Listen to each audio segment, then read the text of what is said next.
पित्त हा असा शत्रू आहे जो शांत बसला तर शरीर चालवतो, पण बिघडला तर डोकं दुखण्यापासून ते कॅन्सरपर्यंत अनेक आजारांना निमंत्रण देतो. आजच्या धावपळीच्या जगात चहा कॉफीचा अतिरेक आणि अवेळी जेवणामुळे 80% लोक पित्ताने त्रस्त आहेत. आज आपण पित्तावर असा मास्टर प्लॅन पाहणार आहोत, ज्यामध्ये आधुनिक विज्ञान, प्राचीन आयुर्वेदा, धार्मिक विधी आणि साक्षात ब्रह्मांड नायक स्वामी समर्थांनी सांगितलेले उपायांचा संगम असेल. हा व्हिडिओ तुमच्या आरोग्यासाठी क्रांती ठरेल. विज्ञान पित्ताला हायपर ॲसिडिटी म्हणते. हायड्रोक्लोरिक ॲसिड आपल्या पोटात अन्नाचे पचन करण्यासाठी गॅस्ट्रिक ग्रंथी ॲसिड तयार करतात. जेव्हा आपण चुकीचे पदार्थ खातो तेव्हा हे ॲसिड प्रमाणाबाहेर वाढते आणि छातीत जळजळ निर्माण होते. लोअर इसोफेजियल स्फिंक्टर ही पोटाची एक झडप आहे. चहा, तंबाखू किंवा अतिमसालेदार पदार्थामुळे ही झडप ढिल्ली पडते, ज्यामुळे ॲसिड अन्ननलिकेत येते. तणाव आणि पित्त. जेव्हा आपण तणावात असतो तेव्हा शरीर कोर्टिसोल हार्मोन सोडते, ज्यामुळे ॲसिडचे प्रमाण वाढते. याला विज्ञानात स्ट्रेस इंड्युस्ड ॲसिडिटी म्हणतात. तर स्वामी समर्थांच्या उपायाने अध्यात्म पित्ताबद्दल आपण पाहूया. अध्यात्म मानतो की पित्त हे शरीरातील अग्नितत्व बिघडल्याचे लक्षण आहे. यामध्ये स्वामींचे तीर्थप्राशन करावे. स्वामींच्या चरणांना स्पर्श केलेले तीर्थ सकाळी रिकाम्या पोटी घेतल्याने आंतरिक दाह कमी होतो. धन्वंतरी मंत्राचा जप. स्वामी समर्थांचे नाव घेत धन्वंतरी मंत्र किंवा स्वामी स्तोत्राचा पाठ केल्याने मानसिक शांती मिळते, ज्यामुळे पित्ताचा वेग कमी होतो. तसेच श्री स्वामी समर्थांच्या मठातील किंवा केंद्रातील विभूती उदीची मुठभर पाण्यात टाकून प्यायल्याने पोटदुखी आणि जळजळ कमी होते, अशी भक्तांची श्रद्धा आणि अनुभव आहे.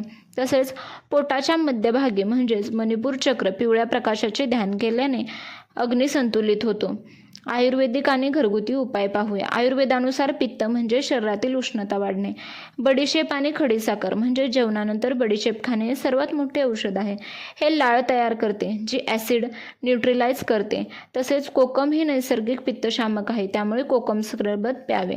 हे रक्तातील उष्णता शोषून घेते. तसेच रिकाम्या पोटी 1 चमचा गाईचे तूप खाल्ल्याने पोटातील जळजळ थांबते. तसेच जिरे पाणी. जिरे पचनास मदत करते आणि पोटात थंडावा निर्माण करते. पित्ताच्या संबंधित धार्मिक आणि पारंपरिक नियम पाहूया. भारतीय संस्कृतीत जेवणाचे काही नियम आहेत जे पित्त होऊ देत नाहीत. तर जेवणापूर्वी चित्राहुती काढणे किंवा अन्नाला प्रार्थना करणे, यामुळे आपण शांत होतो. शांत मनाचे जेवण कधीही पित्त निर्माण करत नाहीत. विज्ञानानुसार लंघन म्हणजेच उपवास केल्याने पोटाला विश्रांती मिळते आणि जुने साठलेले पित्त बाहेर पडते. पाणी पिण्याची पद्धत. तांब्याच्या भांड्यात रात्रभर ठेवलेले पाणी सकाळी प्यावे, पण लक्षात ठेवा अतिपित्त असल्यास मातीच्या माठातील पाणी सर्वोत्तम. त्याचा त्रास असेल तर काय खावे? फळांमध्ये केळी, टरबूज, डाळिंब आणि भाज्यांमध्ये दुधी भोपळा, कोहळ्याचा रस पित्तावर जगात सर्वोत्तम औषध आहे. तसेच ताक, जिरे टाकलेले ताक प्यावे. शहाळ्याचे पाणी प्यावे. काय टाळावे तर सकाळी उठल्याबरोबर कोरा चहा किंवा कॉफी हे विषासारखे काम करते. अति तिखट, लोणची आणि तळलेले पदार्थ टाळावे. जेवताना पाणी पिणे. जेवणापूर्वी 30 मिनिटे आणि जेवणानंतर 45 मिनिटांनी पाणी प्यावे. योगासने आणि प्राणायाम. यामध्ये शीतली प्राणायाम करावे. जीभ बाहेर काढून नळीसारखी करून श्वास आत घेतल्याने शरीर लगेच थंड होते. तसेच चंद्रविधी प्राणायाम. उजवी नाकपुडी बंद करून डाव्या नाकपुडीने श्वास घेणे. डावी नाकपुडी थंडाव्याचे प्रतीक आहे. वज्रासन. जेवणानंतर 5 ते 10 मिनिटे बसल्याने पचन सुधारते आणि पित्त होत नाही. पित्ताचे प्रकार आणि त्यांची लक्षणे आपण पाहूया. आयुर्वेदानुसार पित्त केवळ जळजळ करत नाही, तर त्याचे 5 उपप्रकार आहेत जे विज्ञानाशी जोडलेले आहेत. पाचक पित्त, जे पोटातील पचनक्रियेसाठी जबाबदार असते, हे बिघडले की अपचन होते. रंजक पित्त, हे यकृतात म्हणजेच लिव्हरमध्ये असते, हे बिघडले की पांडुरोग म्हणजेच ॲनेमिया किंवा रक्ताचे विकार होतात. साधक पित्त, याचा संबंध हृदयाशी आणि मेंदूशी असतो. अतिविचार केल्याने हे पित्त वाढते. लोचक पित्त, डोळ्यांचे आरोग्य यावर अवलंबून असते. राजक पित्त, त्वचेची चमक आणि कांती यावर नियंत्रण ठेवते. श्री स्वामी समर्थाने नामस्मरण चिकित्सा. स्वामी समर्थांच्या मार्गात नाम हेच मोठे औषध मानले जाते. पित्तामुळे जेव्हा अस्वस्थता वाढते तेव्हा निशंक होई रे मना हा तारक मंत्र ऐकल्याने किंवा म्हटल्याने शरीरातील पॅरासिम्पॅथेटिक नर्वस सिस्टीम सक्रिय होते, ज्यामुळे ॲसिडची निर्मिती मंदावते. स्वामींना दाखवलेला सात्विक नैवेद्य, उदाहरणार्थ पुरणपोळी किंवा पिठलं भाकरी, हा कधीच पित्त करत नाही, कारण त्यामागे अन्नशुद्धीची भावना असते. शारीरिक श्रम. सेवा केल्याने शरीरातील घाम बाहेर पडतो, ज्यामुळे अतिरिक्त पित्त त्वचे वाटे बाहेर निघून जाते. तसेच जेव्हा घरगुती उपायाने पित्त जात नाही तेव्हा आयुर्वेदातील शुद्धी आवश्यक असते. विरेचन हे पित्तासाठी सर्वोत्तम पंचकर्म आहे. यामध्ये काही औषधी देऊन जुलाब घडवून आणले जातात, ज्यामुळे यकृत आणि पित्ताशयातील साठलेले जुने पित्त बाहेर पडते. वमन कफ आणि पित्त वाढले असेल तर उलट्या वाटे पित्त बाहेर काढले जाते, परंतु हे तज्ज्ञांच्या मार्गदर्शनाखालीच करावे. रक्तमोक्षण जर पित्तामुळे त्वचेवर खाज किंवा पुरळ येत असेल तर रक्तातील पित्त काढण्यासाठी ही प्रक्रिया केली जाते. तसेच भावनिक पित्त आध्यात्मिक पैलू अध्यात्म म्हणते की केवळ अन्नच नाही तर विचारसुद्धा पित्त करतात. क्रोध संताप केल्यावर शरीरात पित्त उसळते. जे लोक जास्त चिडचिड करतात त्यांना कायम ॲसिडिटीचा त्रास असतो. तसेच ईर्ष्या आणि द्वेष या भावना शरीरात उष्णता निर्माण करतात. स्वामी समर्थांचा सबुरीचा मंत्र पाळल्यास ही भावनिक उष्णता शांत होते. रोज 10 मिनिटे मौन पाळा. मौनामुळे शरीरातील ऊर्जेचा क्षय थांबतो आणि पित्त शमते. तसेच दूध आणि फळे, दूध आणि मासे किंवा मीठ आणि दूध एकत्र खाणे म्हणजे पित्ताला आमंत्रण देणे. विज्ञानानुसार हे प्रोटीन पचनात अडथळा आणतात.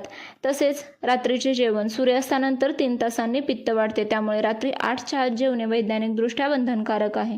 तसेच पाणी गटागटा न पिता लाळेसोबत मिक्स करून प्यावे, घोट प्यावे. लाळ ही अल्कलाईन असते जी पोटातील ॲसिडला न्यूट्रलाइज करते. मर्म चिकित्सा आणि पित्त शमन इंद्रवस्ती मर्म कोपराच्या खाली असलेल्या या बिंदूवर दाब दिल्यास पचनाचे विकार दूर होतात. तल हृदय मर्म तळहाताच्या मध्यभागी दाब दिल्यास छातीतील जळजळ कमी होते. विज्ञानानुसार पित्ताचा त्रास असलेल्या व्यक्तीने डाव्या कुशीवर झोपणे अनिवार्य आहे. मानवी जठराचा आकार डाव्या बाजूला झुकलेला असतो. डाव्या कुशीवर झोपल्यामुळे गुरुत्वाकर्षणामुळे ॲसिड पोटातच राहते, ते अन्ननलिकेमध्ये येत नाही. तसेच हिंदू शास्त्रात याला वामकुक्षी म्हणतात. दुपारी जेवणानंतर 10 ते 15 मिनिटे डाव्या कुशीवर विश्रांती घेतल्याने पचन सुधारते.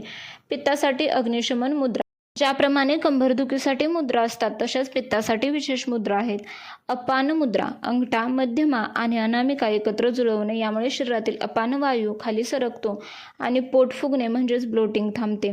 वरुण मुद्रा करंगळे आणि अंगठ्याचे टोक जुळवणे, यामुळे शरीरातील पाण्याचे प्रमाण वाढते आणि उष्णता कमी होते. प्राण मुद्रा थकवा घालवण्यासाठी आणि उष्णता कमी करण्यासाठी ही मुद्रा प्रभावी आहे. तसेच स्वामी समर्थांचे सात्विक भोजन तत्व, स्वामींच्या मठात मिळणारे जेवण म्हणजेच वरण भात आणि तुपाची दारे पित्तनाशक असते का? तूप हे जगातले सर्वोत्कृष्ट पित्तनाशक आहे. हे पोटाच्या आतल्या स्तराला संरक्षण देते.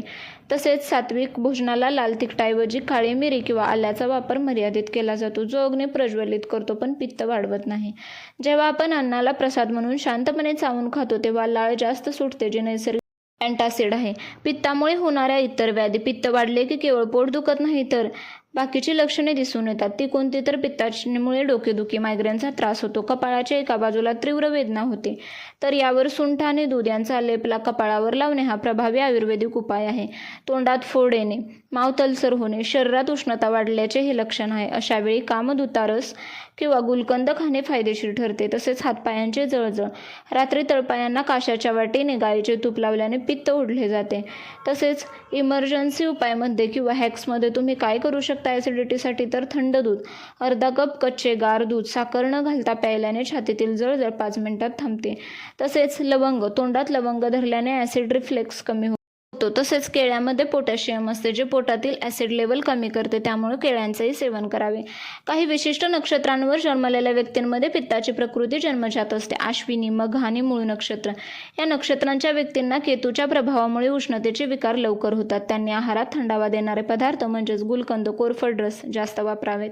तसेच चंद्र आणि पित्त, ज्यांचा चंद्र कुंडलीत बिघडलेला असतो त्यांना ॲसिडिटी आणि मायग्रेनचा त्रास होतो. यावर उपाय म्हणून सोमवारी महादेवाला दूध अर्पण करणे किंवा दुधाचा पदार्थ दान करणे हे मानसिक आणि शारीरिक पित्त शमवण्यास मदत करते. पित्तासाठी मर्बबिंदू आणि नाभी चिकित्सा, नाभीपुरण म्हणजेच रात्री झोपताना बेंबीमध्ये गायीचे तूप लावल्याने संपूर्ण शरीरातील उष्णता कमी होते. बेंबी ही 72,000 नसांचे केंद्र आहे, जिथे तूप लावल्याने आतड्यांना थंडावा मिळतो. हृदयमर्म छातीच्या मध्यभागी हलक्या हाताने गोलाकार मालिश केल्याने हार्टबर्न, जळजळमध्ये त्वरित आराम मिळतो. आधुनिक संशोधनातील प्रोबायोटिक्सचे महत्त्व. विज्ञानाचा असा दावा आहे की केवळ ॲसिड कमी करून चालत नाही तर पोटातील बॅक्टेरिया संतुलित असावे लागतात. ताक आणि दही, ताकामध्ये असलेले प्रोबायोटिक्स पोटातील नैसर्गिक संरक्षणात्मक थर मजबूत करतात. तसेच किण्वित अन्न म्हणजेच पित्त प्रकृतीच्या लोकांनी अति आंबवलेले पदार्थ उदाहरणार्थ इडली, डोसा टाळावेत, कारण ते पित्त वाढवू शकतात. त्याऐवजी ताजे दही सर्वोत्तम. पित्तनाशक अमृत पेये तर धने जिरे पाणी, रात्रभर धने आणि जिरे पाण्यात भिजवून सकाळी ते पाणी गाळून प्यावे. हे पित्ताचे जगातील सर्वोत्तम डिटॉक्स पेय आहे. तसेच कोरफड ॲलोवेरा ज्यूस, ताजी कोरफड आणि खडीसाखर यांचे मिश्रण पित्ताशयाला थंडावा देते. तसेच बडीशेपचे दूध, दुधात बडीशेप उकळून ते गाळून पिणे हे रात्रीच्या वेळी होणाऱ्या पित्तावर जादुई उपाय आहे. आधुनिक स्ट्रेस मॅनेजमेंट आणि पित्त विज्ञानानुसार बर्नआउटमुळे पित्त वाढते. जेव्हा तुम्ही काम करताना चिडचिड करता तेव्हा पित्त थेट डोक्यात जाते. दिवसातून 3दा दीर्घ श्वास घ्या, डीप ब्रीदिंग करा. यामुळे रक्तातील pH लेवल संतुलित राहते आणि पित्त तयार होण्याची प्रक्रिया मंदावते. तर मित्रांनो, पित्त हा केवळ पोटाचा आजार नाही, तर तो तुमच्या अस्वस्थ मनाचा आणि अयोग्य सवयींचा परिणाम आहे. त्यामुळे तुमच्यामध्ये संयम, शुद्धी आणि श्रद्धा असावे. संयम म्हणजे जिभेवर आणि रागावर ताबा ठेवा. आयुर्वेदाच्या मदतीने शरीराला शुद्धीकरण करा. विषारी घटक बाहेर काढा. आणि श्रद्धा म्हणजे स्वामी समर्थांच्या चरणी स्वतःला अर्पण करा आणि तणावमुक्त व्हा. जेव्हा तुम्ही या मार्गावर चालाल तेव्हा केवळ पित्तच नाही, तर आयुष्यातील सर्व संकटे दूर होतील. स्वामी समर्थांच्या कृपेने तुम्हा सर्वांना उत्तम आरोग्य लाभो हीच प्रार्थना. आशा करते तुम्हाला व्हिडिओ आवडला असेल तर कमेंटमध्ये श्री स्वामी समर्थ लिहायला विसरू नका. तसेच तुम्हाला नेक्स्ट व्हिडिओ कोणत्या विषयावरती हवा आहे तेही कमेंटमध्ये नक्की सांगा. लाईक करा, शेअर करा. चॅनलला अजूनही सबस्क्राईब केलं नसेल तर जरूर सबस्क्राईब करा. पुन्हा भेटूया अशाच एका नवीन व्हिडिओमध्ये. तोपर्यंत श्री स्वामी समर्थ.